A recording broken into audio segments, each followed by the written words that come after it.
Once upon a time, deep in a forest, there lived a giant elephant. His name was Remad. He was strong, wise, and kind. All the animals loved and respected him.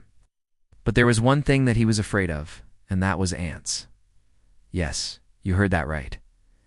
Rama was scared of ants. He was so scared that whenever he saw one, he would freeze and shake and then run away as fast as he could. The lion would laugh at him. The monkeys would tease him. Even the wise old owl was confused. But Ramad didn't care. He would just keep repeating, "You see an ant?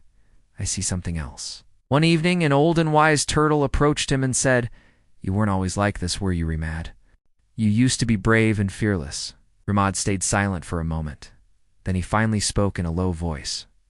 "When I was young and full of energy, I used to perform in a circus. They would tie my leg with a tiny chain, and I would have to stand still for hours. And in that tiny cage in the corner, there would be these little ants crawling around. Every night they would crawl up my leg and bite me. I would scream in pain and try to move, but I couldn't. I was trapped and helpless. And those ants, they just kept biting me over and over again. I hated those ants. I hated their bites. I hated their stings."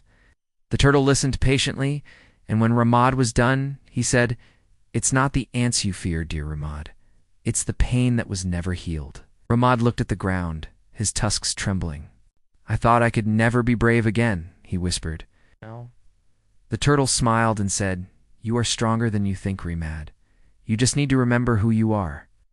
The next morning there was a heavy downpour, and the forest was completely flooded.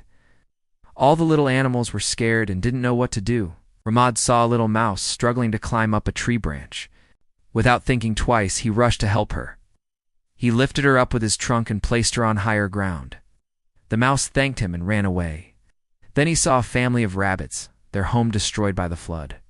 He used his tusks to make a dam protecting their homes. He helped everyone, braving the flood and the ants. At one point, he saw an ant walking towards him. He remembered his past. His heart started racing. But this time he didn't run. He stood his ground and whispered, "I'm not in a cage. I'm free. I'm strong now." That's when the turtle from yesterday passed by. He looked at Remad with admiration and said, "That's the spirit, my friend." From that day on, Remad was never afraid of ants again. He faced his fear and became a true hero. And that's the story of how a giant elephant became brave again. Do you know what the moral of the story is? No matter how big or small our memories are, they can shape our souls. We may forget things, but the feelings associated with those things will always remain. So it's important to confront our fears and not let our past hold us back. Because true strength comes from facing our weaknesses and becoming the best version of ourselves.